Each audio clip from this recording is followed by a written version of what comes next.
कांग्रेस सांसद इमरान मसूद हमारे साथ हैं। इमरान भाई, एलपीजी सिलेंडर की कीमतों में बढ़ोतरी है, 60 से 115 रुपए तक बढ़ गए हैं, घरेलू और कमर्शियल। कैसे देखते हैं? देखिए, अभी तो ये नतीजे आने शुरू हुए हैं। ये जो हमारे प्रधानमंत्री जी की चुप्पी है, ये देश को बहुत भारी पड़ने वाली है। प्रधानमंत्री जी, ईरान हमारा दोस्त था और ईरान के साथ अगर संबंध प्रधानमंत्री जी उसी तरह के रखते तो जिस तरह चाइना को रूट दिया है ना, हमें भी रूट मिलता।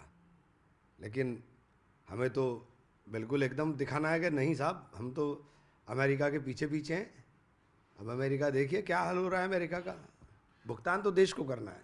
अब तो संसद का सत्र भी शुरू हो रहा है। ईरान और दूसरे मसले को आप लोग संसद के सत्र के दौरान उठाएंगे? निश्चित रूप से भारत की अर्थव्यवस्था प्रभावित होगी भाई।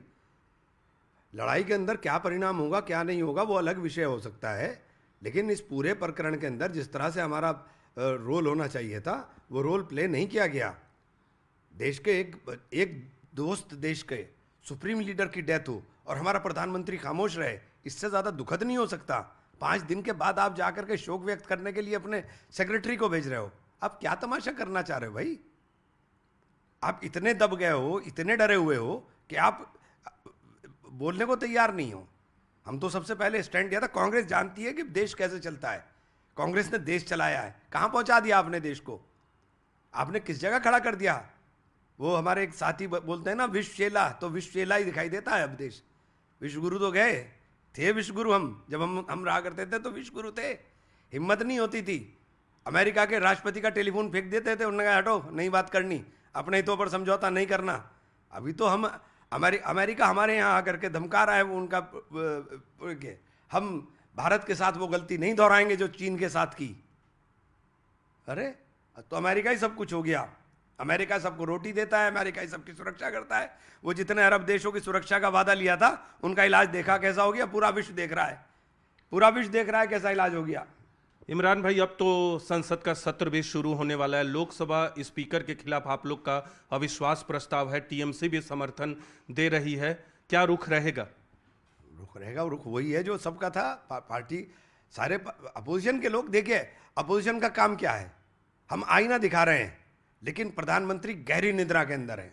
उनकी नींद ही नहीं टूट रही है। देश कहाँ जा रहा है उनकी नींद नहीं टूट रही है। अभी एलपीजी के दाम बढ़े, कल को तेल के भी दाम बढ़ने हैं। रशिया से तेल खरीदने की मैं 30 दिन की अनुमति देता हूं। कहां खड़ा कर दिया देश को? हम उसकी मर्जी के ऊपर डिपेंड हो गए कि वो अनुमति देगा, मैं मर्सी दूंगा, मैं आपको माफी दूंगा। अरे कहां खड़ा कर दिया मोदी जी? आपको लगता है कि लोकसभा स्पीकर के खिलाफ जो अविश्वास प्रस्ताव है उसमें आप लोग सफल हो पाएंगे? सफलता असफलता ये नंबर का गेम है, ये नहीं मैं कह सकता हूँ। क्या पता अंतरात्मा जाग जाए लोगों की। हालात जो देश के देख रहे हैं, हालात जो देश में बन रहे हैं, उसमें अंतरात्मा जागने में देर नहीं लगेगी। क्योंकि उनकी पार्टी में भी लोग समझ रहे हैं कि गलत हो रहा है, क्योंकि ये देश के साथ गलत हो रहा है। चलिए, आप विपक्ष को रगड़ते हो, विपक्ष को सबको करते हो, सब समझ में आता है, लेकिन आपने तो देश को रगड़ दिया। अब तो देश के साथ गलत हो रहा है। कांग्रेस की तरफ से व्हिप भी जारी किया गया है आप सांसदों को, इस वजह से, अविश्वास प्रस्ताव की वजह से।